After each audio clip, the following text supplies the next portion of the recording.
Welcome back to Event Tech Live 2021 USA and Canada, and welcome back to the Omni stage. And joining us now, all the way from Los Angeles, California, is Benjamin Miller, General Manager at Festiva Content. Benjamin, apologies for a little bit of a delay in getting you onto the session today, but welcome to Event Tech Live. Thanks, great to be here. I'm not going to eat into any more of your time. You've got a great session lined up for our attendees today. I'll hand over to you and see you a little bit later on with some questions. Perfect. Thank you. And welcome everyone to best practices for developing digital marketing campaigns for virtual and hybrid film festivals. Thank you for taking your time to spend with me today. I've got a lot to go through, so I'm going to do a little bit of an intro and then just dive right in.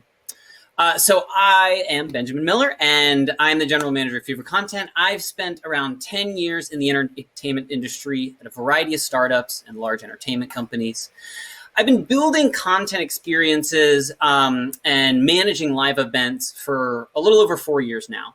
You know, I have done crazy, immersive, bleeding edge AR or 5G experiences for live events. I've managed my own, hundreds of people, local events in Los Angeles. And then I've had the pleasure to manage and run digital marketing campaigns for several notable film festivals. And I've been able to do that as the general manager of Festiva Content. Festiva Content is a full service creative strategy and marketing agency based in Los Angeles. We build content for the film industry, the music industry, brands, entertainment studios, and beyond. We have started to specialize in generating multi-channel, highly targeted marketing campaigns for live events like film festivals. And at our core of everything we do is great creative, really solid strategy, and a focus on analytics and data.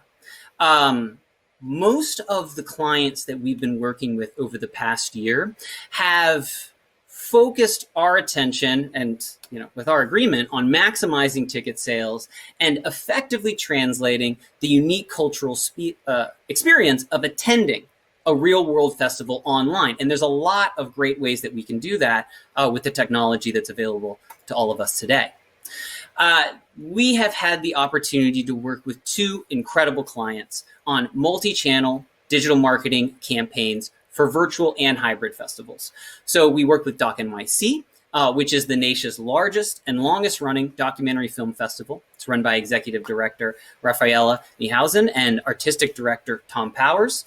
We helped bring their entire festival virtual last year.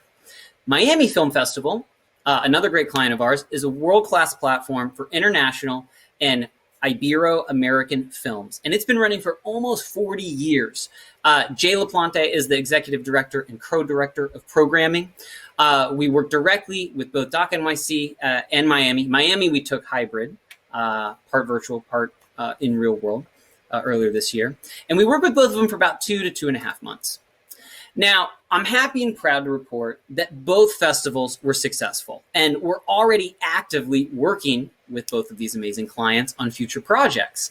And the numbers you see here are combined values, right? And it's an incredibly small group of metrics we generated for each project, but we wanted to share a baseline so you have a good understanding of where we're coming from and an understanding of how some of these best practices, I guess, what the fruits of deploying some of these best practices can be.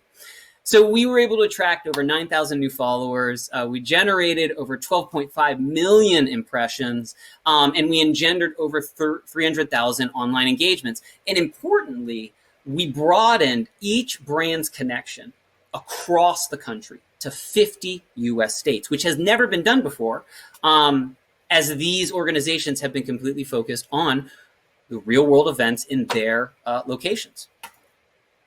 So at Festiva Content, we end all of our marketing campaigns with comprehensive case studies that give our clients a solid takeaway where they choose to work with us again or not, and how they can continue to build upon the foundation and the creative content and processes we've developed together through the course of any campaign.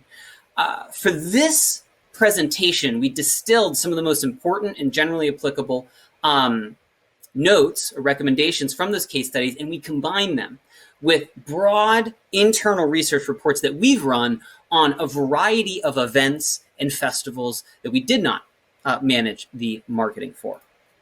And these are really designed for consumer-focused festival and event organizers who are planning to run virtual and hybrid festivals over the course of the next year. We feel confident that a lot of these best practices are going to be applicable well into the future, but things are changing so rapidly right now. It's hard to, say that to y'all. This presentation is going to span a lot of different services that we offer.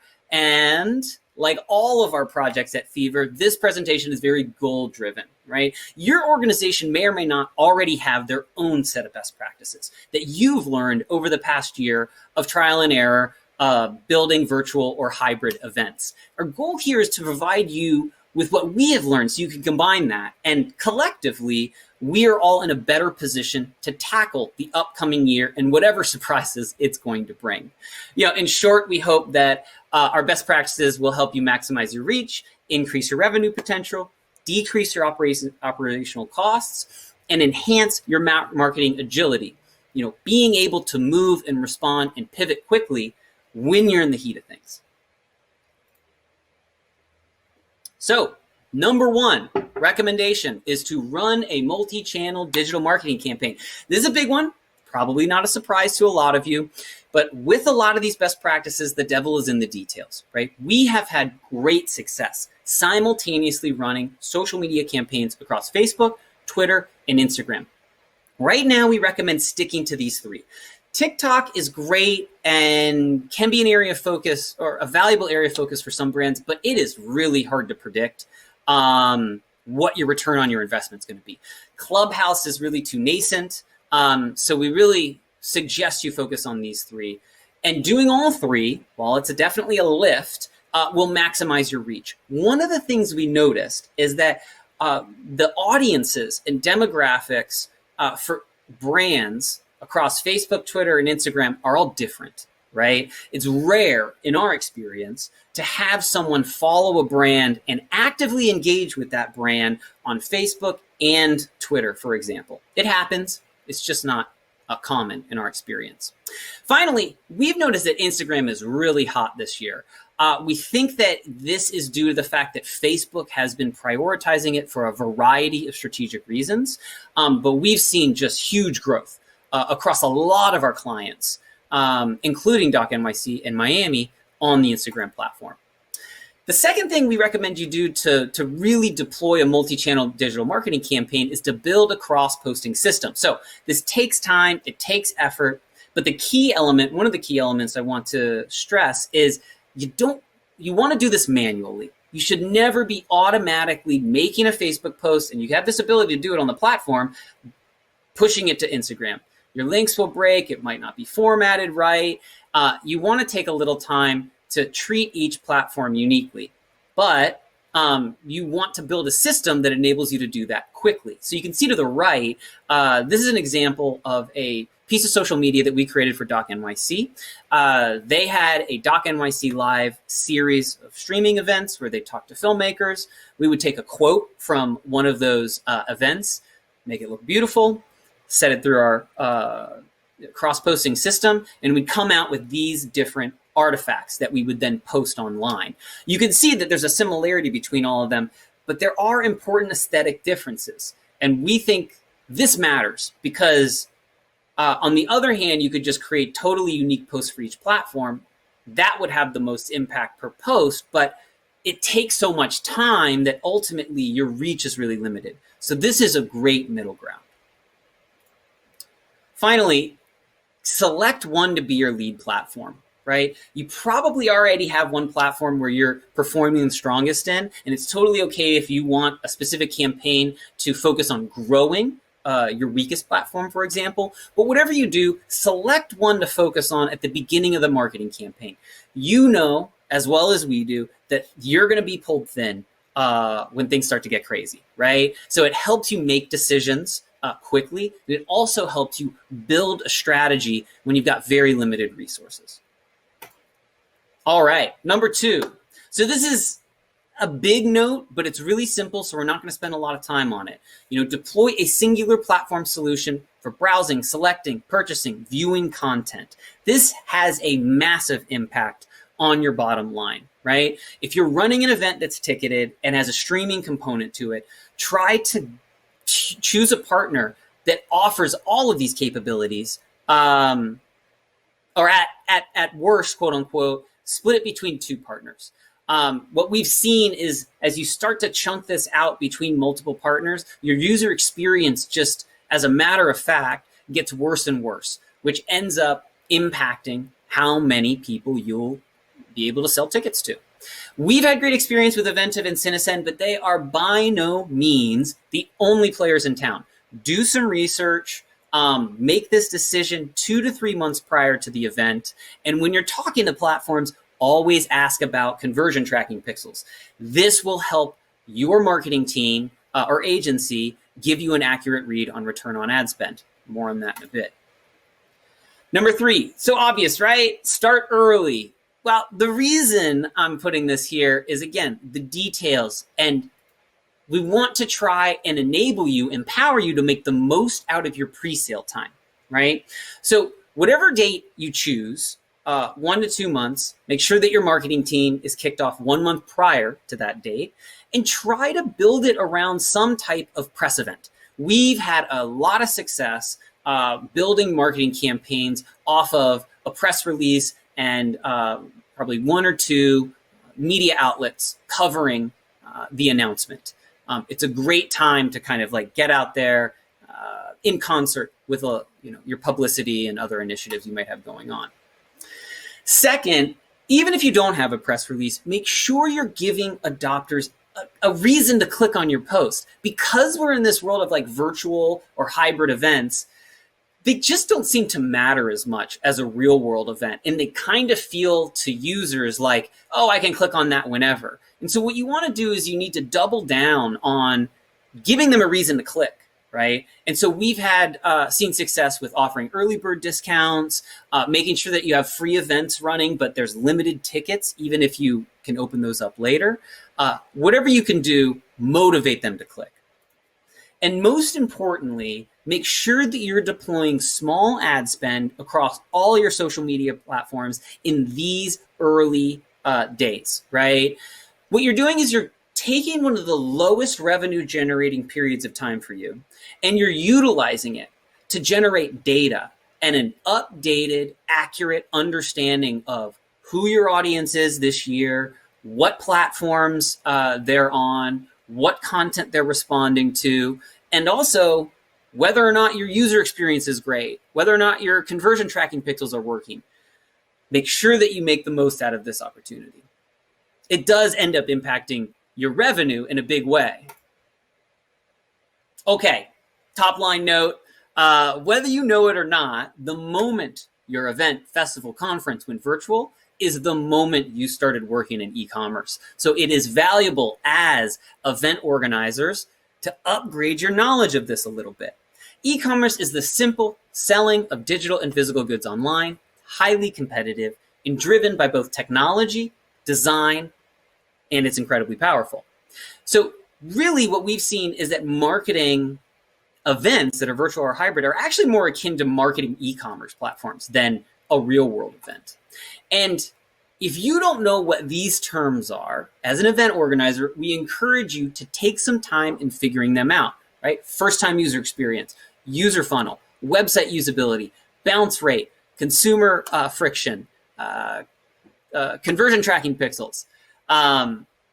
Spend a little time, couple hours, just kind of boning up on this, right? You don't need to be an expert. You have hire marketing agencies and you have maybe your own internal marketing team that really knows these core concepts deeply. But you as an organizer and a leader, if you understand them to the degree that you can explain the concepts to a layperson, you will be able to operate a lot more efficiently with your marketing team, and you'll be able to spot and prioritize really important issues that can affect your bottom line that maybe weren't as big of a deal before you were running virtual or hybrid festivals, which is a great segue into optimizing your online user experience both before and during your campaign. This is crucial. Make sure that you're spending as much time as you can afford to review, test, and improve your customer user experience.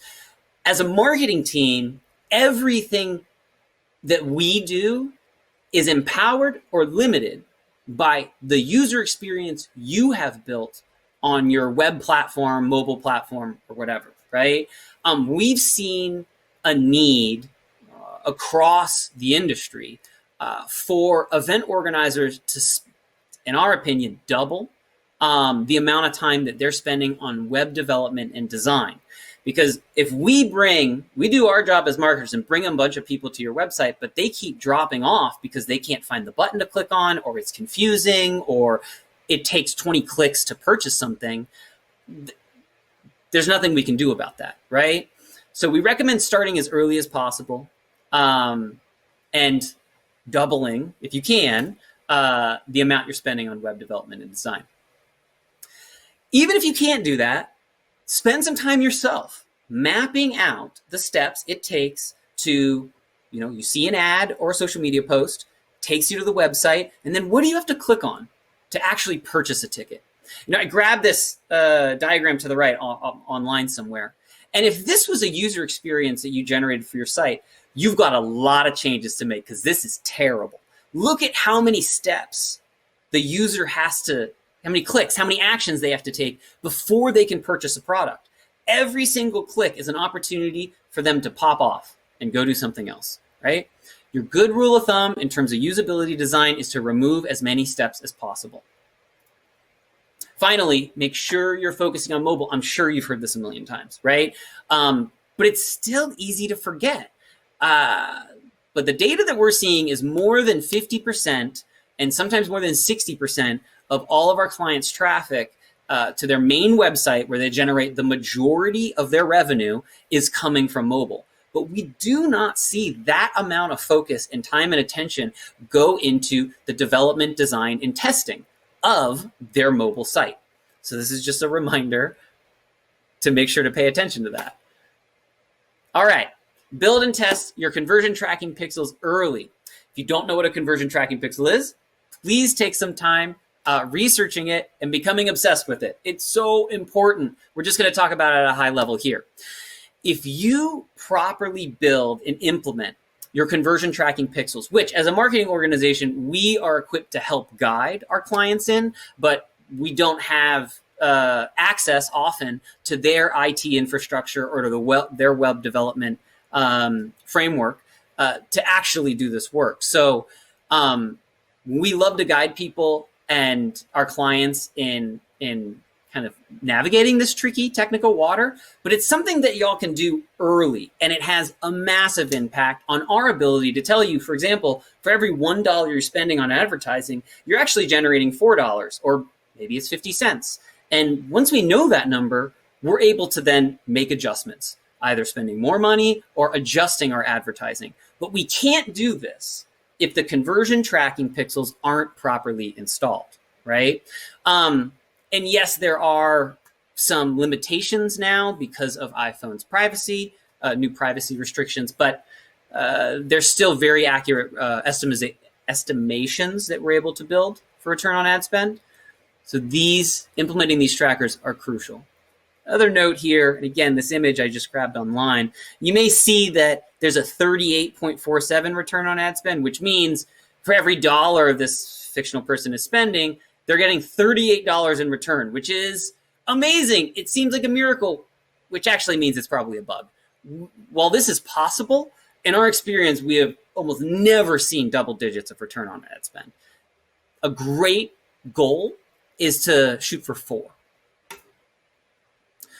So implementing these pixels is both easier and trickier than it seems. You can Google online right now on how to implement Google Ads, Twitter ad, and Facebook conversion tracking pixels. But in our experience, actually getting them done and getting them done correctly ends up taking multiple rounds. So make sure this is something that you prioritize early, especially if you work in a big corporation that's got multiple levels of like IT and one small shared web developer pool. Get this request in early because it's probably going to take them a couple rounds to get it right. And that's the final note I'll say here is that make sure that you get proof that it's working. It's very easy to have these things installed and to get a false positive. And then 3 weeks later, in the middle of your highest revenue generating time of the event, you realize it's not working at all, right? So make sure that you get confirmation that it is fully functional. Okay, my favorite best practice. This is a huge boon if you can do it right. Converting your partners into marketing ambassadors. Okay, so this is a bit of a holy grail. You have a lot of people attached to your event who are invested in your event being a success. You know, in our experience, those are filmmakers, but for you, it could be exhibitors, it could be presenters, it could be musicians, whatever it is. Identify them first and foremost, right? And then you need to figure out a way to get them excited about promoting your event, right? And if you can do it in the right way, they're going to go out to their own social networks and they're going to post authentically about your event, which is like the best marketing you could ever get, right? So the first thing you do is identify that group. And the second is where it gets tricky. You want to provide them with tools that will efficiently and beautifully promote their event, make it easy for them and make them want to do it because it makes them look good, right? So what we did is we created PDFs. Unique PDFs, yes, they were based on a template, but unique PDFs for every single filmmaker at Doc NYC in the Miami Film Festival. And within this PDF, we call it Social Media Toolkit, we had created copy for a social media post that they could just copy and paste into a platform. And we created a beautiful template graphic. You can see here for Memories of My Father that makes their film look good and that's on brand for the festival, right? We give them to this and ask them, you know, post it at these times, give them suggestions. And finally, we invite them into the marketing process by meeting with them. We set up a 30 to 45 minute video conference where we tell them about our marketing plans. We give them some best practices in terms of what they should do, and we walk through the social media kit. And I'm happy to report that with Miami, we saw 40% of filmmakers use the Filmmaker Toolkit which we provided and post multiple times, which is insane. All right, tactically organize and monitor and adjust your CTA strategy. Getting a little low on time, so I'm gonna go a little bit faster.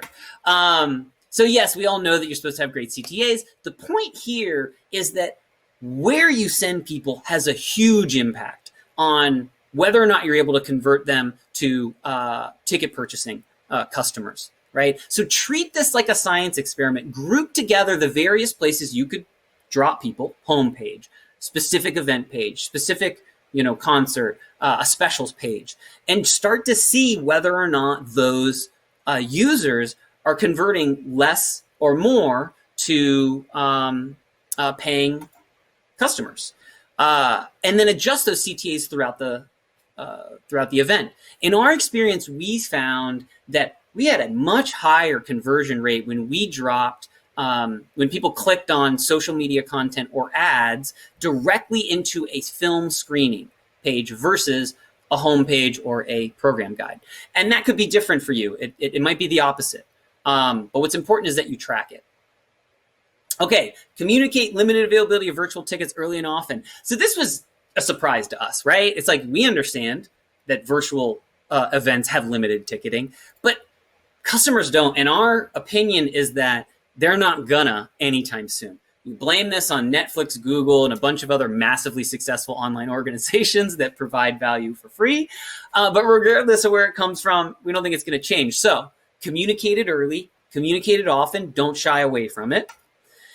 And the second part here is that if you do this, right, it gives you a great foundation to start to utilize it to inject a sense of FOMO, right? To make it a better selling moment. The moment we were able to put up these graphics that said new tickets for this specific movie, we saw a rise in sales. The minute we said this movie sold out, you start to see active interest, making sure people don't want their other films to sell out. Leverage it. Finally, create a virtual streaming content program. So look, I know that you're probably looking at this like, well, that's more work, that's difficult, we get it. This doesn't have to be fancy or expensive.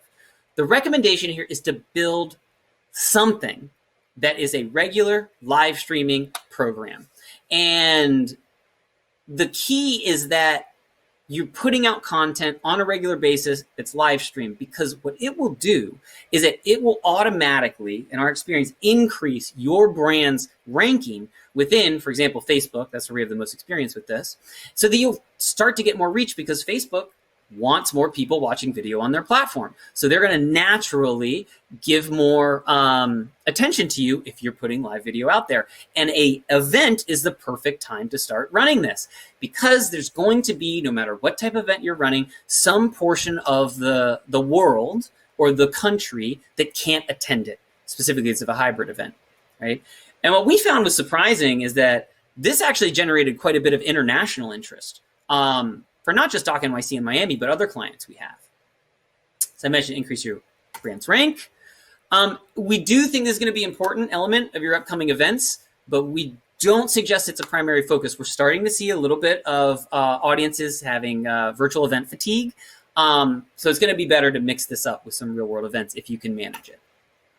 All right. Whew. So those are the best practices for developing digital marketing campaigns for virtual and hybrid film festivals.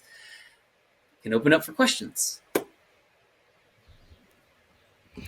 Benjamin, thank you very much indeed for that. And I heard you earlier talking, and I must mention this, so forgive me for crashing in with something completely irrelevant, but that you've done some work in the great West London borough of Ealing in the past, which is where I was born and where I grew up. So I heard that through my earpiece, and I thought I must mention that to Benjamin. Amazing. Ealing is indeed a great part of West London. So thanks very much for your session. Yeah. Let's go to a couple of questions very quickly, if we can, before we wrap up. Just a question regarding templates. Where can I source templates for cross-posting? What platforms do you use? Presumably there's a spectrum of quite simple templates available and much more sophisticated, depending on what your budget may be and what your experience is. Our experience is a great question. This is probably not going to like this answer, but we make ours from scratch. We have an amazing creative team, an art team here, and we find that each festival and client requires a specific creative approach. And we typically are involved with the branding and the aesthetic creative direction of the events that we promote via marketing. So we're able to kind of work hand in hand with the client in developing these in tandem. Sure. And it's so the last thing I'll say really quick, sorry, is that even if you don't have a full-time staff to do this, hiring a graphic designer to kind of give you a couple templates in Photoshop or Illustrator is going to be well worth your time. Absolutely. And I was just going to say that it's really important not to underestimate how quickly people scroll through their feeds now. So if your content is not optimized for the right pixel size and the right template size that's best suited for that platform, if some of your content isn't visible instantly, then people will just scroll past it. 100% right. Couldn't have said it better myself. Absolutely. Let's come to one more question before we wrap up. Security considerations. I know a lot of people are delving into e-commerce now with their event websites. It's something a lot of them haven't had to deal before. So what considerations do organisers need to be aware of if they don't have that e-commerce experience and they're suddenly faced with handling transactions and things like that? It can be quite daunting. That's a great question. Basically, we recommend that you work with a transaction partner. Some type of service that handles the security side, credit card numbers, all that stuff. Right? You don't want to get in the business of having to manage and encrypt somebody's credit card. Just use another service. Absolutely. Benjamin, we're out of time. Apologies for a little bit of a delay at the start of your session, Sure. but nonetheless, it's been fantastic to listen to you today. It's been fantastic to look at some of the information that was presented on those slides that you've shared with us from Los Angeles, California today, looking at best practices for developing digital marketing campaigns for virtual and hybrid film festivals. A fascinating insight into that with Benjamin Miller, General Manager at Fever Content. Benjamin, thank you very much for joining Event Tech Live. We hope to see you very soon. Thank you very much. Have a great day.